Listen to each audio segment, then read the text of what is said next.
What the fuck? Whoa! I was shooting you in the damn knee, man. What did you just pull that from? Out of his... Oh, there's a rat. Oh! That's one thing I was waiting for.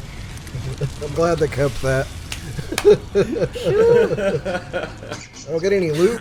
Oh, come on, man. I've smiled today, but honestly, it's been for multiple reasons. But nothing that I would say has just made me like feel genuine joy. Now, I did laugh. I think I laughed earlier, and for that I got slapped in the face. By himself. By myself, yes. With our protests, actually. Yeah, they protested it, but it didn't hurt. I'm a big boy. I'm tough. You can ask my mom. So yeah, if you haven't smiled today yet, this one we were going to do the one that dealt with the like terrors from like under the deep sea. Oh shit! And then I thought about it, and I was like, oh yeah, Nick's here, so yeah, that's what I thought. Like this. Huh? Do like this. It's not gonna do anything if I do. Jesus Christ, really? What the hell was that? Well, the cat's probably just knocked something over. Maybe. Let's say if you want to go check real quick. I thought it was a knock. Sounded like it, but at the same time, it came from an area that doesn't really have a door. It came from like this area over here. What is that area? That's the living room. I think they just knocked something over. Well, for being home invaded, I guess it'll make for a good video. That's a joke, by the way. Also, Asher's coming back down.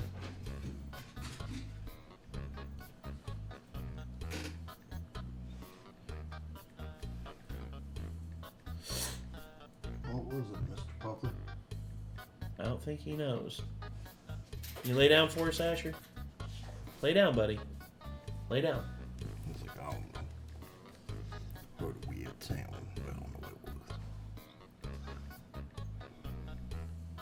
was. Oh, you trying to find out what it was? Yeah. Oh, well. It's okay. I could tell Kathan to check the living room and the doors, and I told him to bring his gun just in case. Well, hopefully it doesn't devolve into that. Well, but we'll see. We'll see. He's pretty stocked up there, so. Yeah. Yeah. Plus, he reshells his own bullets, so. Yeah. There's that, too. Yeah, that's that thing. But. He's got plenty of chances to miss and still take care of it. Yes. And also, that's the beautiful thing about all the guns he has. He only has to hit them once. Yeah. That every weapon he has is. It's not like he's got a 22 up there. It's not necessarily. It depends on He's what got kind of 20 drugs gauge. they're on. True, but I think with the shells that he has, they'll break apart, and like the ballistics, entry wound like the size of my pinky, exit wound the size of my fist, basically. Have you seen the donut video about the officer that now carries like 125 rounds of 45 because he put like 2 entire magazines into a guy and like hit like 17 fatal shots, and the guy was still coming at him and shooting at him? Was he on bath salts or something? He was on some kind of drugs. Holy I was gonna say that's why, if you really want to stop dude somebody, was dead like 2 minutes before he stopped trying to kill the cop. Like, it was insane. If you really want to stop somebody, Zach pointed this out to me. It's from his firearms training. You know where you shoot somebody if you want them to be immobilized? Right between the eyes? Nope, in the hip. Because if you shoot them in their hip, they can't use their leg. Now, they can probably hop towards you on one leg, but still, it's like pow, pow. Both hips done, they'll basically just be crawling towards you. That's if you can hit them that accurately, though. It's a lot easier than hitting them in the head. Yeah, it's just if you can manage to pull that off before they're on you, because dudes on drugs can cover a lot of distance really fast. They really can. Yeah. And I just remember that scene from Always Sunny. It's just like, what if I come at you like an angle? It's like it's well, like either way you come. no, with and that's the kind thing. of- Yeah. Any of those guns upstairs, you're Still, not though, gonna it's- make it. Yeah. That's all I'm gonna say. Yeah, say especially if he's loaded the Don't buckshot. try it. Especially if he's loaded that buckshot into that AR-12 he's got. I don't think so, but anyway, it's got a deadly round in it regardless. Yes. So, Also, we're way off topic. yeah, sorry. Yeah.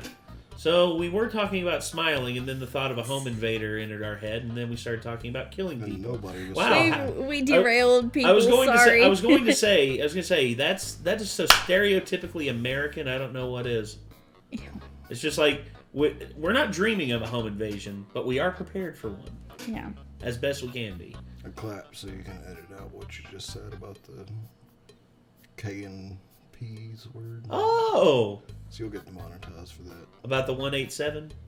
You just said K and people. No, I know. Like, you can't really say that. Yeah, but code 187, ladies and gentlemen, if you're curious. So anyway, that's yeah. So this is If You Haven't Smiled Yet Today by Casual Geographic. Let's check it out. Nah, this isn't clickbait. You're actually getting a wholesome video this time. Yay! Normally, I would just traumatize you for 8 to 10 minutes, however long I need for mid-rolls. Which, to be fair, isn't that hard to do, because nature's a bit... God, Whoa. The Jesus. fucking audio traumatizes. I don't know why it does that all the time. Oh, the video cut off. That was weird. But I was gonna say nature's a brutal reality show where life is all about trying to get renewed to the next season. But in honor of the calendar turning to 2022, here's 22 animal facts to remind you that it ain't all that bad. Few animals have a worse PR team than hyenas. Mostly thanks to Lion King, hyenas got stuck with the label of dead-eyed drooling scavengers that only survive by licking off a lion's plate. Basically, we got a lot wrong about them. But something you probably didn't know is that hyenas form legitimate friendships with each other. And because they live in a hierarchy, low-ranking hyenas are more likely to seek relationships with higher-ranking females. Yeah, basically they're social climbers. Not only that, but hyenas will even go out of their way to bond with the friends of their friends. This type of networking is known as triad closure. And it's one way for a hyena stuck at the bottom rung of the social ladder to move on up without having to fight. Biologists observed a female named Waffles that went from the lowest tier member of the clan to the very top. Not by running fades, but by befriending the right hyenas until she managed to ride the clout elevator all the way to the top floor. Waffles went from bottom of the cast to alpha female and didn't have to choose violence once. And Waffles' behavior wasn't just a coincidence. In cooperative problem-solving tests, a pair of spotted hyenas actually outperformed chimpanzees. And in these tests, the more seasoned That's hyenas cool. went out of their way to help the less experienced complete their tasks. And they were able to do this without being trained. So yeah, not only are hyenas smarter than you think, they have a social circle just like us. And kind of like some sharks. Not all sharks are mindless antisocial eating machines. A 4-year study done at the Palmyra I did not know that there were sharks in this video. I didn't know. I really didn't. I swear to God. Why'd you stop it? atoll in the Pacific Ocean found that gray reef sharks will actually link up with Better to They're still freeze there. It's better to freeze on sharks with no teeth than sharks with He don't care. than sharks with a friggin' chainsaw mouth. the same group of sharks year after year. And even though they'll go out into the open ocean at night They're for still food, there, they'll spend their day Niggs. hanging out on the Sorry. reef with the same group. Scientists believe these sharks will not only recognize specific individuals, but will actively choose to hang out. Nick, I'm gonna make a request of you. Just do not turn your palm upwards, please.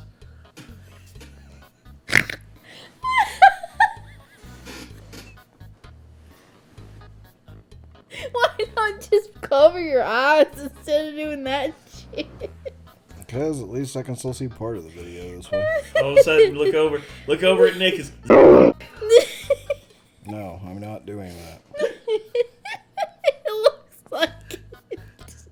no, you're like that. You're like that one that was just. But he was like really close friends with the Fuhrer, so you know Hitler didn't kill him. He's like. I really like having a job, Nate. God damn it. We're having too much fun. Oh, but my fun's gonna result in us being unemployed. Out with them. And many of these reef sharks maintain the same social circle for the entire 4-year study. But according to them, these technically aren't friendships. It's more accurate to describe them as associates. Or like convenience friends. You know, like the kind that would make no Like the sense mafia. anywhere else except the place you work. And since I'm just gonna commit to the work analogy, if going out for food is a shift, then these sharks meeting up on the reef is their version of chilling in the break room. Some fish are just way smarter than you think, but the smartest fish of them all Oh, is the manta stingray. ray, which Oh, makes sense manta because ray. they have by far Jeez. the biggest brain of any fish. Whoa. Just for reference, the whale shark is the biggest fish in the sea, yet the manta ray's brain can be up to 10 times larger. The undersea Einstein has the Wow. mental capacity for problem solving, learning, and communication. But by far the most impressive thing is they can pass a test that most animals on a planet fail. The mirror test is the ultimate show of self-recognition and intelligence. All an animal needs to do to pass is recognize their own reflection. And when a manta ray swam up to the plate, they seemingly aced it. Captive manta rays reacted by blowing bubbles at their mirror cells and flipping over to look at their own underside. And we know they were checking themselves out because manta rays will often flash their white colorings whenever they meet a new manta. When looking at the manta in the mirror, they didn't do any of that. Meaning this party-sized Pacific pancake actually recognized itself in the mirror. Which also means an underwater placemat passed the test that most dogs, cats, and humans younger than 18 months could. Look at it. Pigs are another animal that were smart enough to conquer the mirror test. But it's not surprising, since pigs are considered the 4th smartest animal in the world behind great apes, cetaceans like dolphins, and elephants. Pigs are smart enough to recognize and respond to their own names when they're only 2 weeks old. On average, they can learn tricks much faster than dogs. Newborn piglets quickly learn to tell their mother's voice apart from all the others and will come running whenever she calls. Also, mother pigs will often sing to their hungry litter of nursing porkies. That doesn't really have to do with intelligence, Oh my I just wanted to goodness. include it. But if you want the ultimate proof of pig perception, in 2016, Lulu the Oh my Potbelly gosh. Oh, look at that unit. That was a chonker. Jesus. So cute. Look at I love the fact that the medals are literally wrapped around her entirely. Yeah. That's awesome. her owner from a near fatal heart attack by running out into the road and playing dead, only getting up to lead the good Samaritan that had checked on her to her fallen owner. Damn, that's a Oh, smart ass wow. pig. I love that. In 2014, a pet pig named Lucky saved his family from becoming an ashtray after waking up the entire house with frantic squealing at 4 in the morning. Because of the swine savior, the family just barely made it out of the house, which had just gone up in flames. So yeah, adopt a pig and might just end up saving your life. You could say the same for Do your we pet have a cat. pig? We could possibly have a pig. We'll see. Really? Maybe. Plenty of studies prove that owning a furry roommate can actually be good for your health. Yes. Just holding one can increase serotonin while also lowering cortisol levels and blood pressure. Having a long-term cat friend can also lower the risk of heart disease, and studies show Hence that why it we can have reduce the 4. risk of health issues like a Yes. stroke by around 30%. And it Well, turns I out have one. He has one. Y'all I got have two. You have two. And of course, y'all got a pupper too. Yeah. As the frequency believed to Look have at borderline it. therapeutic It's healing getting effects on human scratchy. bones, muscles, and tendons. My kitty loves that. He makes the same Hey, look, face. he's winking. Like, hey. Aw. Top of all Bilbo that, some loves surveys it. show Chin that just scratches owning one too. can make you more attractive. In a poll, it was discovered that nearly Look at that Giga Chad. Hasn't seemed to work for me yet. Mine's just kind of started to take the same shape that I am. Wait till you get the DDR pad. Hopefully that'll change things. 90% of single women subconsciously viewed men with cats as more caring and nurturing. You know how they say you gotta spend money to make money? His beard I'm looks not gonna nice. make the joke, but you can probably put it together. But none of these are the actual facts He's for so this cute. part. God. Sorry, I God. wish Why? he'd give like a mic warning or No, a it's- headphone It's warning. not him. It's us. Well, it's the way he records his videos with that little microphone, and as a result, whenever he pops, because that little pop filter and that little microphone can't take that kind of audio, like basically his microphone peaks, and then whatever system Nate has set up for our headphones and stuff, there's some kind of fucked up glitch with it to where it gets way too loud. I wish Whenever that they happens. haven't released a new patch yet for the thing, and when they do, I'm gonna see if that'll fix it. Because I don't know. cats do so much for us. If anybody in the comments like recognizes what that is that does that, And has before- any suggestion for how to fix it. Oh, let us know. and before you say buy a new headphone interface, this is the only one that they sell that's wireless and can take in multiple inputs. So yeah, He did his research. and I scoured the internet, and also this is also one that doesn't cost like I think more than $600. This one costed about $200, and the reviews for it. I mean, I'm not complaining. This system, for the most part, is awesome. It is really, really good. It's just every now and again we get shit like that, and it's a little irritating.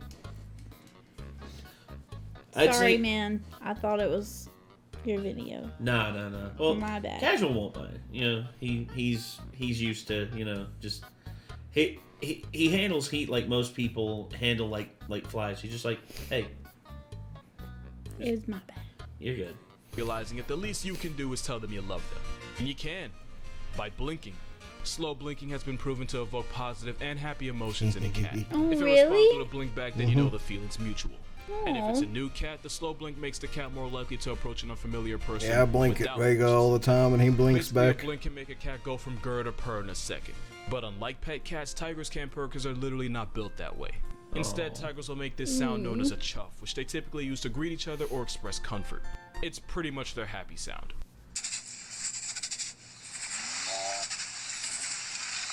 And just like house cats, tigers will also use a slow blink to show affection, and they'll even roll over and expose their belly. Oh And my since their gosh, underside is their I most wanna vulnerable pet spot, one. this is the ultimate sign of trust.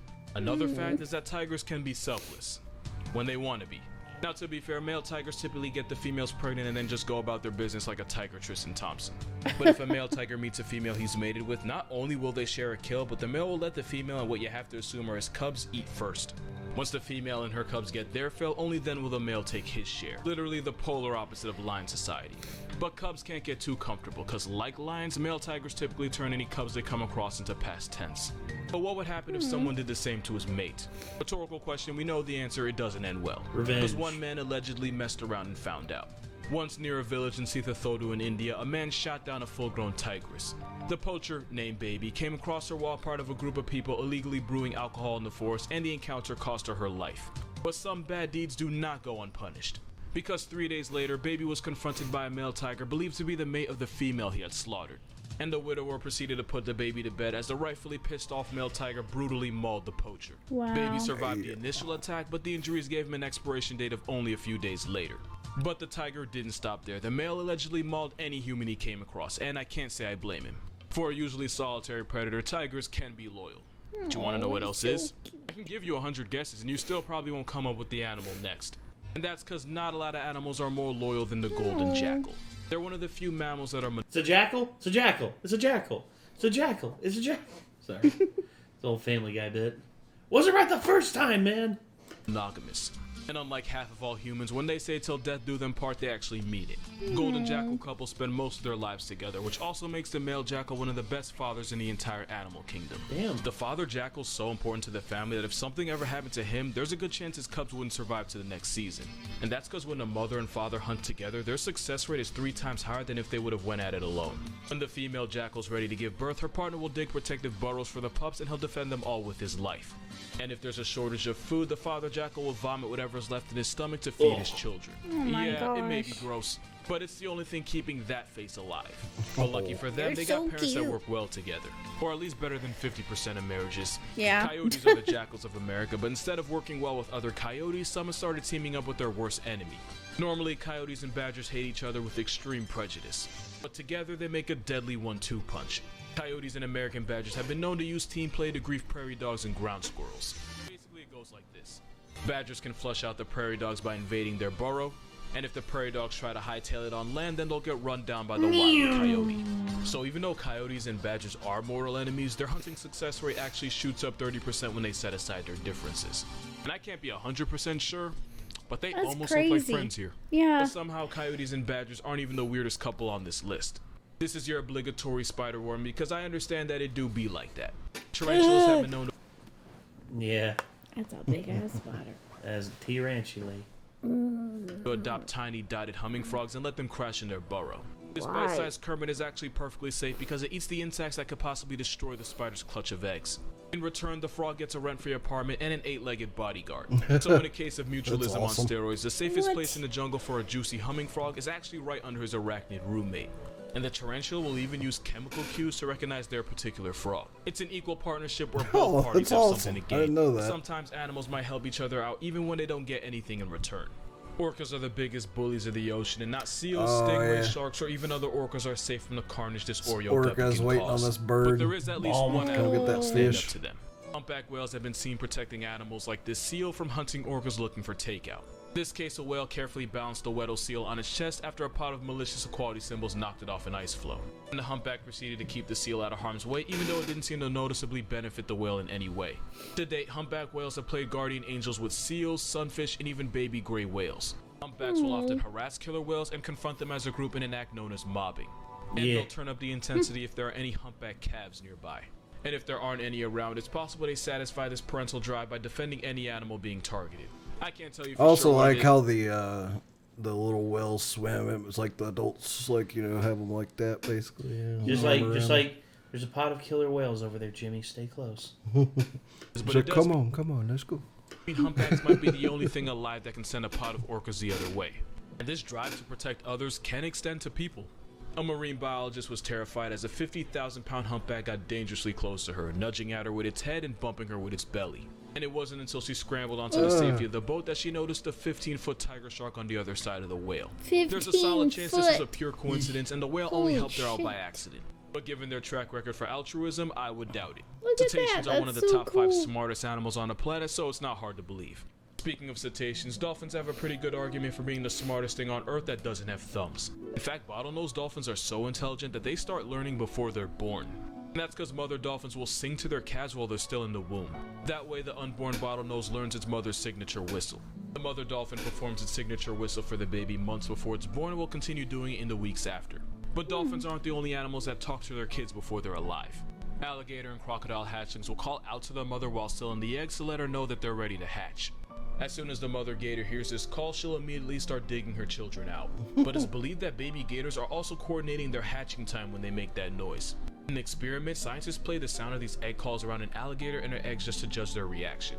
Not only did the mother alligator immediately start digging up the speaker, the baby gator started calling back and even began hatching.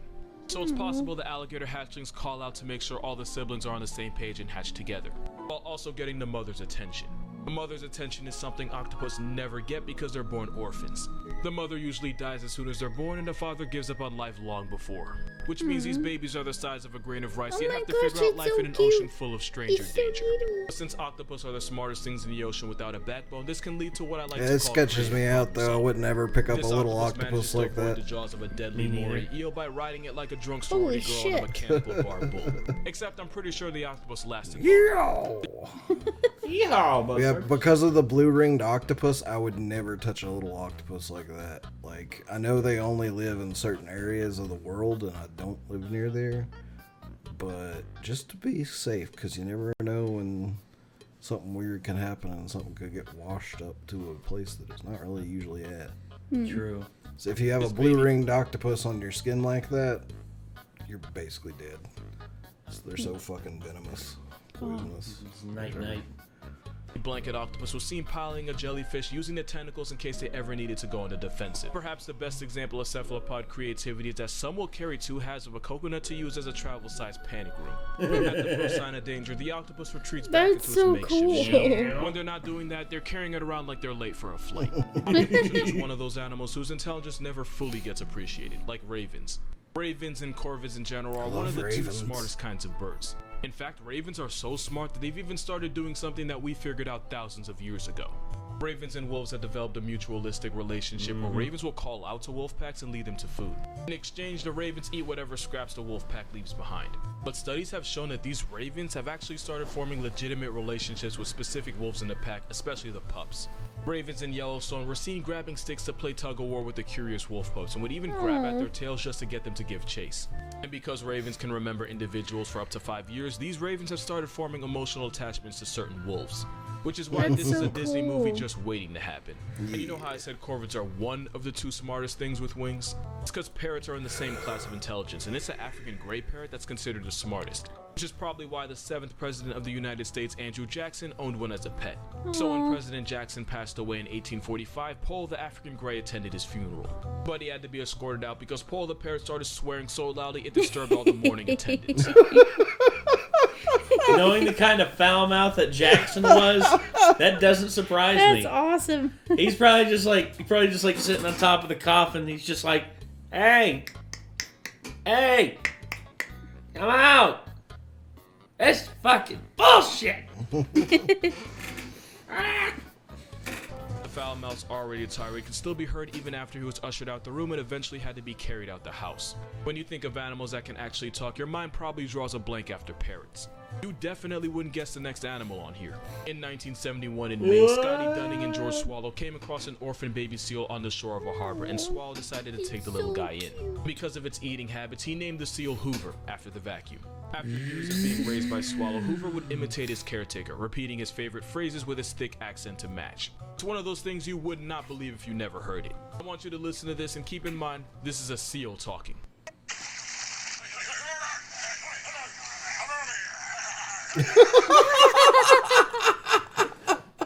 That's awesome. That's awesome. I love that. Get over here. Sounds like Bobcat Goldthwait if you actually could understand him. Someone who spends a lot of time working around animals, zookeepers often end up learning way more than they need to know. But one of the more pleasant and safe for work things that zookeepers have discovered is that one of the most irritable animals in Africa is actually a big pushover. The rhinoceros has a nasty and short temper, but it's only because they're legally blind in one of the most dangerous neighborhoods in the world. Holy But shit. anyone who's ever worked with captive rhinos quickly finds out that they have the personality of an armor-plated lapdog. Yeah. They're playful, smart, have way more personality than you think, and they're incredibly Oh my gosh. affectionate. Cheetahs in captivity are slightly less affectionate. In fact, they can get so crippled by anxiety that they struggle to mate. The solution?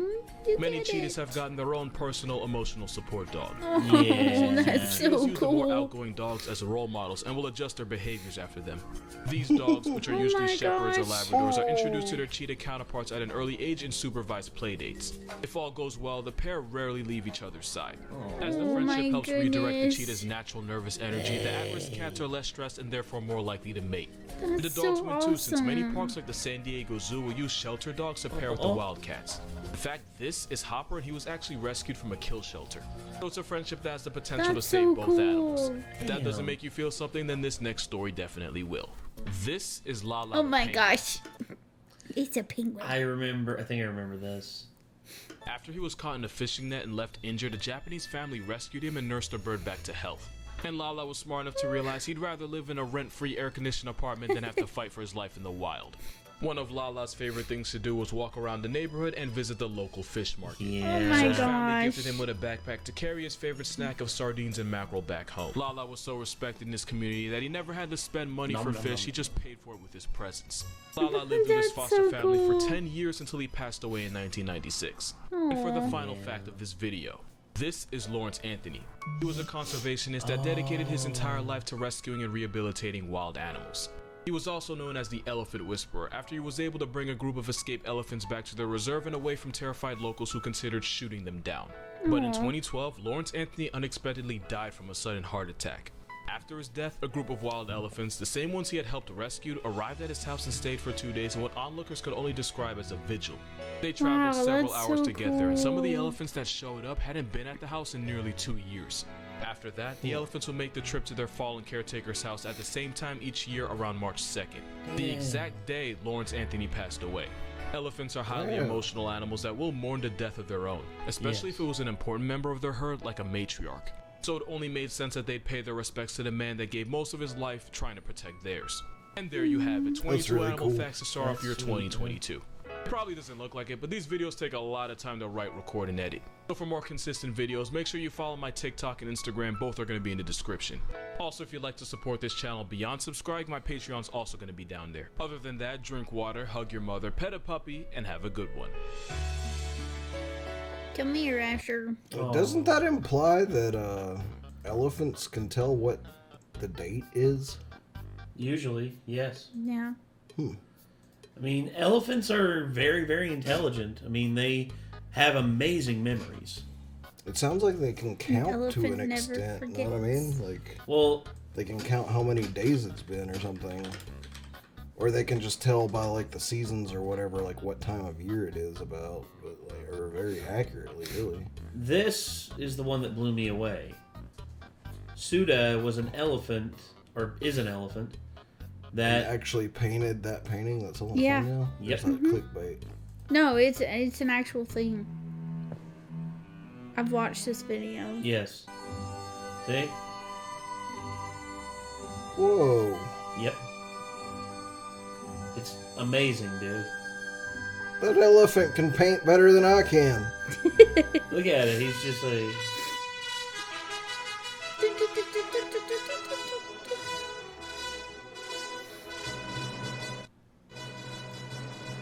Look at that. The grass and everything. That's mind-blowing. I know. This is amazing. And, yeah, self-portraits and all that. It's unbelievable. And then, of course, this guy right here makes an effort to... Yeah, the one that plays the music for the elephant. Yes. And the elephant loves it. The elephant... It's an old elephant, 80 years old. And he just... And eventually the elephant, reaches its trunk over and is just... I can't ever unhook this song from Evil Within in my brain anymore. Oh, Claire de Lune? Yeah. For me, it comes from where I first heard it. I first heard it in... I forget, it was I first heard it in Evil Within. I first heard it in a video I saw a long time ago. It dealt with... it was basically a short film about depression. And it was basically about this guy walking through a snowy backdrop, and it was just whoosh, just the wind was tearing him apart, just he was just and then all of a sudden, as he's walking, he doesn't really know where he's walking. He's just out walking, and then all of a sudden he's walking up this hill, and then all of a sudden the snow stops, and as he looks up, he sees the moon, and then all of a sudden this music starts playing, and then he remembers what led him to where he's at, and it's basically it went back and it showed his family, his his mother and all that, and then eventually he saw his father leave because of alcohol problems, his mother becoming a very distant person because of that, and it basically just a moment of clarity where he could just have that moment to realize their mistakes do not have to be mine. No. And She likes the beard. their mistakes do not have to be mine, and I don't have to be like this for the rest of my life. And as he was walking home, the music, as it as the music picks up, he actually starts to smile and realize my life can begin again.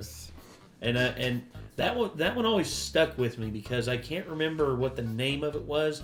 I remember where I was when I saw it, and I just remember out of everyone in the class, I was really the only one that wrote a paper about it that my instructor liked. And he said I understood the structure really well. And I was like, well, damn.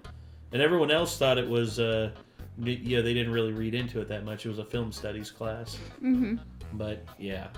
Anyway, this wholesome video has been brought to you by multiple channels. Paul Barton was the one who was playing piano for the elephant. And then of course Suda, the elephant who can paint a picture.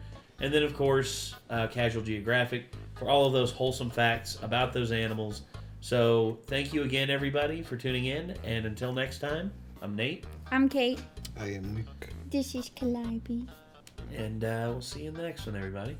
Take care.